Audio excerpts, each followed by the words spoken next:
Hello students, welcome to our channel commerce vibe hub. Okay, तो जैसे मैंने आपको प्रॉमिस किया था, आज हमने अपना सिलेबस ख़त्म कर लिया था कल तक। क्या आपकी 12th में सिलेबस है, क्या क्या इंपॉर्टेंट्स आपके लिए, कौन सी चैप्टर डिलीटेड है, कौन सी चैप्टर ऐड है, ये सारा हमने डिस्कस कर लिया था। आज हम स्टार्ट करने जा रहे हैं अपना first chapter accounting of partnership, जिसका बेसिक कॉन्सेप्ट आज हम समझेंगे। फिर कल से हम अपने स्टार्टिंग करेंगे कैसे इस चीज़ को करना है हमें। देखिए, फर्स्ट आपको रिवीजन है। फर्स्ट तो मैं आपको 11th का थोड़ा सा रिवीजन कर दूं। 11th में आपने क्या सीखा? 11th में आपने सीखा कि अगर एक सोलो प्रॉपर्टरशिप है, मतलब सिंगल बिजनेस है, तो वो कैसे अपने कंट्रोल करता है बिजनेस को। प्रॉफिट खुद ही बेयर करता है, लॉस भी खुद ही बेयर करता है। ओके, ये चीज़ आपने पढ़ा 11th में। ओके, कि सिंगल ऑनर है। अब देख, जस्ट एग्जांपल, उसकी डीमेरिट क्या है। जैसे मान लो जैसे मैं हूँ, मैं कुछ ओपन करना चाहती हूँ, मैं कोई कंपनी ओपन करना चाहती हूँ, मैं एचआर का काम भी कर सकती हूँ। अगर मेरी बिज़नेस बढ़ रही है, मैं चाहती हूँ बिज़नेस बढ़ाना, तो मुझे कैपिटल भी और चाहिए। लेकिन मैं तो लिमिटेड हूँ। मैं तो बस, अगर मेरी कैपेसिटी 10 लाख की, तो 10 लाख खर्च कर सकती हूँ। अगर मैं चाहती हूँ 15 लाख खर्च करना, तो नहीं कर सकती हूँ। उसके लिए मुझे एक नया पार्टनर चाहिए जो 5 लाख रुपए लगाए कि हम बिज़नेस 15 लाख में करें। ओके, तो मतलब कि 11th में हमने सिंगल ऑनर के बारे में पढ़ा। वो हमारा क्या था, डीमेरिट क्या था उसके साथ, कि कैपिटल कम लगते थे, रिस्क खुद ही उठाते थे। ओके, और नॉलेज भी कम ही हो पाता था। ओके, मीन्स कि हम नॉलेज भी कम ही कर पाते थे। जैसे कि अगर कि मुझे मान, जस्ट एग्जांपल, मैं आपको अकाउंट्स पढ़ा रही हूँ, इकोनॉमिक पढ़ा रही हूँ, बरखा मैं मैथ्स पढ़ा रही हूँ, तो मुझे मैथ्स का नॉलेज नहीं है। मैथ्स आपको बरखा में पढ़ा रही हैं, तो हर चीज़ तो मैं नहीं पढ़ा सकती हूँ, क्योंकि मुझे मैथ्स नहीं आती। इंग्लिश भी आती है, लेकिन स्टडी के एंड नॉलेज के बेसिस पे आपको बरखा में पढ़ाती हैं। तो ये चीज़ कहने का मतलब है कि अगर मैं कुछ काम बढ़ाना चाहती हूँ, तो हर कंपनी में एक नया पर्सन चाहिए जिसको नॉलेज हर चीज़ का हो। ओके, जैसे एग्जांपल, मुझे एचआर का काम आता है लेकिन आईटी का काम नहीं आता है, तो मुझे आईटी के लिए आईटी का मेंबर चाहिए। ओके, तो कहने का मतलब इतना ही है कि सिंगल बिजनेस में हमारी कैपिटल कम होती थी, रिस्क कम होता था, रिस्क हम खुद ही उठाते थे, नॉलेज हमारी कम होती थी। ओके, तो उससे हम उभरने के लिए हमने क्या किया, पार्टनर्स स्टार्ट किया। ओके, तो यही 11th में आपने जो पढ़ा, सिंगल बिजनेस को जो डीमेरिट थी, वो आपकी मेरिट बनती है पार्टनरशिप में। तो देखो, पार्टनरशिप कहने का मतलब यही है कि अगर कोई बिज़नेस में, अगर एक पर्सन, एक बिज़नेस में अगर 2 से ज़्यादा मेंबर हैं या 2 मेंबर हैं, तो वो बिज़नेस पार्टनरशिप में कही जाती है, जो आपने 11th की बिजनेस स्टडी में पढ़ा है। ओके, तो देखो, अब क्वेश्चन क्या आती है कि पार्टनरशिप आखिर है क्या। पार्टनरशिप सिंपल से यही, जो सिंगल बिजनेस हम पढ़े, तो सिंगल में से सिंगल ऑनर, बिजनेस का ऑनर भी वही है, काम भी वही करता है, मतलब सिंगल ऑनर, उसके साथ कोई ऑनर नहीं है।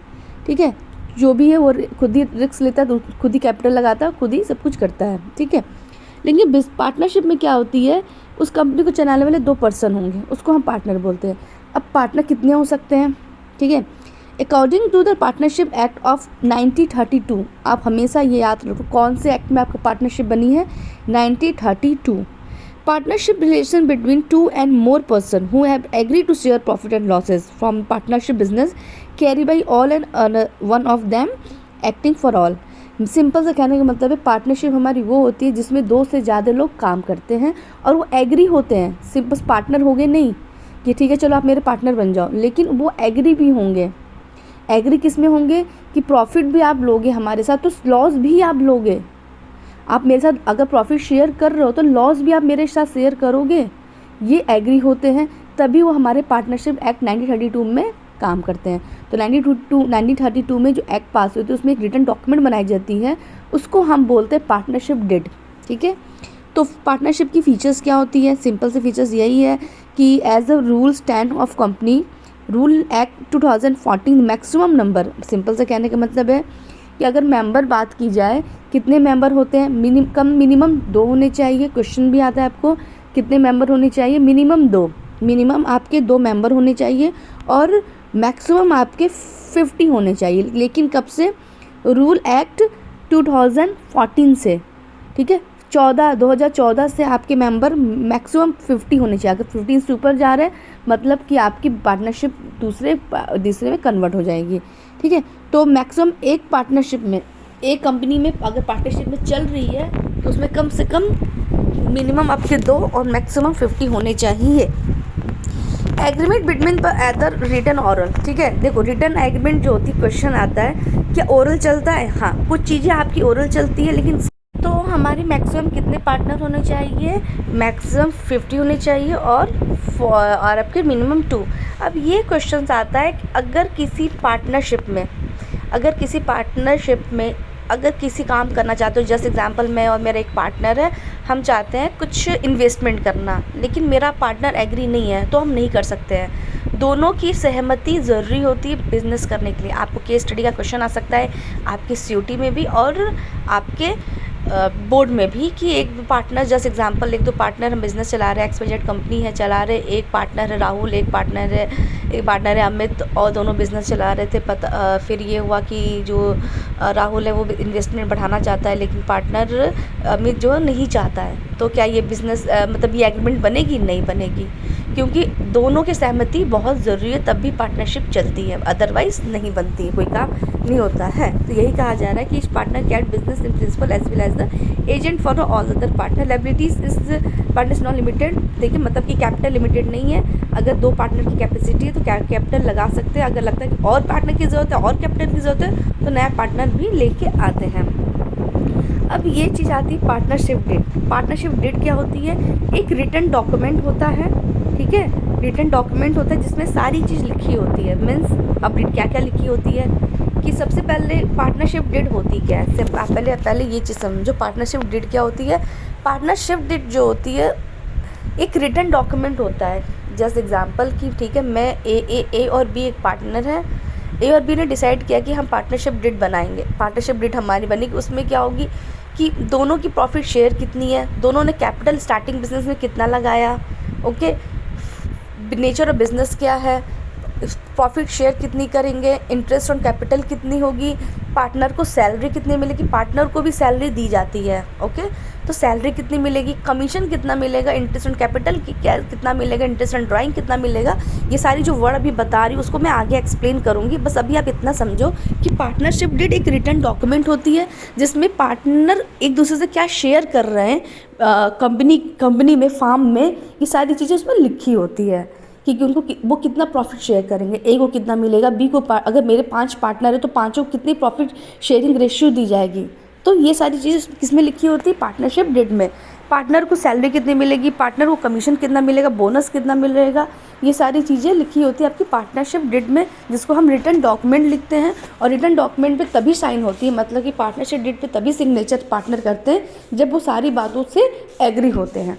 अगर कोई भी पार्टनर अगर एक बात से एग्री नहीं है तो वो पार्टनरशिप डीड में नहीं मेंशन होगा और या तो वो पार्टनर नहीं बनेगा। आपको केस स्टडी के ऐसे भी क्वेश्चन आ सकते हैं कि कंपनी पार्टनरशिप बनाना चाहती है, पार्टनरशिप डीड बनाना चाहती है जिसके 3 पार्टनर हैं, 2 पार्टनर एग्री कि हम इस रेशियो में प्रॉफिट को शेयर करेंगे, लेकिन थर्ड नहीं रेडी है, तो क्या पार्टनरशिप डीड बनेगी? आप कहोगे नहीं बनेगी। क्यों नहीं? पार्टनरशिप डीड आपका यही होता है कि कैसे आप प्रॉफिट शेयरिंग सब कुछ इसमें मेंशन होता है। अब देखो पार्टनरशिप डीड में आता क्या क्या है। सबसे पहले तो ये होता है आपकी कंपनी का नाम क्या है, कंपनी का एड्रेस क्या है, आपके पार्टनर का नाम क्या है, पार्टनर का एड्रेस क्या है, कितना प्रॉफिट आप शेयर रेशो करो, कितने पार्टनर हैं आपके फार्म में, ठीक है, आप कैपिटल कितना, एक पार्टनर कितना कैपिटल लगाया है, ओके, रोल क्या है, ड्यूटीज़ क्या है, मतलब कि पार्टनरशिप की ड्यूरेशन क्या है, रेट ऑफ इंटरेस्ट कितना देना है ऑन कैपिटल, ड्राइंग पे कितना देना है, लोन्स पे कितना देना है, ये सारी जो वर्ड है interest on capital, interest on drawing, वो हम आगे पढ़ेंगे। अभी आप समझो कि क्या क्या मेंशन होता है। सैलरी कमीशन कितनी दी जाएगी पार्टनर को अगर हम दे रहे हैं तो, ठीक है। अगर डिस्प्यूट होती है, कोई झगड़ा होती है तो कैसे पार्टनर में सॉल्व होगी, राइट्स और ड्यूटीज़ क्या है पार्टनर की, ओके, रिटायरमेंट, डेथ और डिसोल्यूशन की भी क्या टर्म एंड कंडीशन, ये सारी चीज़ कहाँ मेंशन होती है? आपके पार्टनरशिप डीड में होती है। पार्टनरशिप डीड इंपॉर्टेंट क्यों है? पार्टनरशिप डीड देखो ये समझ लो कि अगर मान लो कोई भी झगड़ा हो रहा है किसी पार्टनर के बीच में कि नहीं मैंने कैपिटल ज़्यादा लगाया, आपने कैपिटल कम लगाया, आप इतना प्रॉफिट नहीं ले सकते हो, कहोगे नहीं, ये आपने पार्टनरशिप डीड में साइन किया है तो वो करना होगा। तभी तो कहा गया अगर कोई भी पार्टनर एग्री नहीं होता है पार्टनरशिप डीड में साइन करने के लिए तो पार्टनरशिप नहीं बनती है। अब देखो ये क्वेश्चन आता है कि पार्टनरशिप डीड अगर कोई नहीं बनाया है, जस्ट एग्जांपल मान लो मैं बिजनेस सेट करी, पार्टनरशिप डीड नहीं बनाई हूँ, ठीक है, तो पार्टनरशिप डीड नहीं बना होगा तो क्या क्या हम नहीं करेंगे।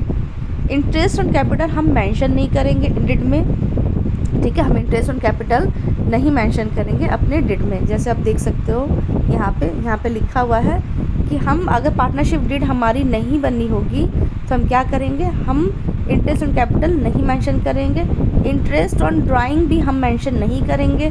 मतलब कि अगर पार्टनरशिप डिड हमने नहीं बनाया है तो हम इंटरेस्ट ऑन कैपिटल नहीं ले सकते हैं अपने पार्टनरों से, और इंटरेस्ट ऑन कैपिटल पार्टनर को नहीं देंगे, और ना ही इंटरेस्ट ऑन ड्राइंग हम पार्टनर से लेंगे। ठीक है। लोन जो भी होगा, लोन अगर पार्टनर कोई ले रहा है, अगर पार्टनर्स की फार्म लोन लिया उस पर जो भी इंटरेस्ट होगी वो सिर्फ 6% पे होगी। सैलरी कमीशन हम पार्टनर को नहीं देंगे। और साथ ही साथ ये भी याद रखिए कि प्रॉफिट शेयर रेशियो जो होगी वो इक्वली डिस्ट्रीब्यूट होगी। जस्ट एग्जांपल, हम 2 पार्टनर हैं, हम 2 पार्टनर ने ये कहा कि हम 1:2 रेशियो में करेंगे क्योंकि मैंने कैपिटल ज़्यादा लगाया है। लेकिन अगर पार्टनरशिप डिड नहीं है तो हम 1:1 पे चलेंगे। क्यों? क्योंकि हमें पार्टनरशिप डिड हमारा नहीं मेंशन है। ठीक है। अब आती है मेन इंपॉर्टेंट चीज़ आपके पार्टनरशिप अकाउंट में, पीएल एप्लीकेशन अकाउंट। ठीक है। 11th में हमने कौन सी अकाउंट बनाई थी last? Profit and loss account. वहाँ पे हमारे अकाउंट द एंड हो जाती थी। पीएल एप्लीकेशन अकाउंट हमें कहता है कि हमारा क्या है, ये एक्सटेंशन है प्रॉफिट एंड लॉस अकाउंट का। जैसे आप देख सकते हो ये क्या है, आपका extension of profit and loss account का है। ओके। ये प्रिपेयर जो होती है बेसिकली इसमें क्या क्या मेंशन होती है, जैसे अकाउंट को मैं आपको अकाउंट दिखा देती हूँ। जैसे आप अकाउंट देख सकते हो, पीएल एप्लीकेशन अकाउंट, हमें यही अकाउंट अपने पार्टनरशिप पे बनानी है। ओके। जैसे आपने क्या किया था, पार्टनरशिप अकाउंट बनाया था ये 11th में, उसको आपने प्रॉफिट बनाया कि हाँ प्रॉफिट हुआ लॉस हुआ करके अपने अकाउंट एंड कर देते थे। लेकिन उसके बाद आपको पीएल एप्लीकेशन अकाउंट बनानी है कि उसमें क्या क्या मेंशन करना है। इसमें आपको भी प्रॉफिट लॉस ही निकालना है, लेकिन लास्ट में आपको ये करना है कितना पार्टनर को प्रॉफिट ट्रांसफ़र होगा।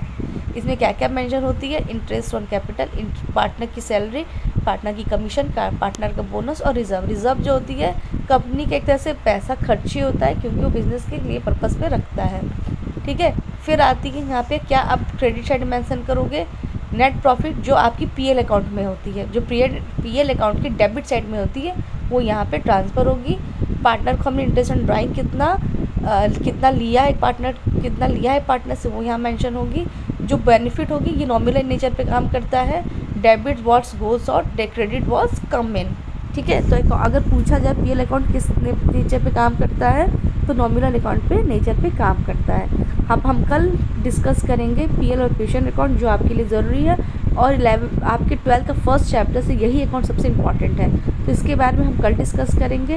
होपफुल बेसिक चीज़ समझ में आ गई कि पार्टनरशिप होती क्या है, पार्टनरशिप डिड क्या होती है, कितने मेंबर होने चाहिए, कितने मेंबर नहीं, मैक्सिमम कितने होने चाहिए, पार्टनरशिप डिड अगर नहीं होगी तो क्या क्या पार्टनर को प्रॉब्लम फेस करनी पड़ती है। ये सारी चीज़ हमने डिस्कस कर ली है। कल हम स्टार्ट करेंगे अपना पीएल और पेशन अकाउंट। होपफुल सेशन अच्छा लगा हो, वीडियो को लाइक करिए, चैनल को सब्सक्राइब करिए।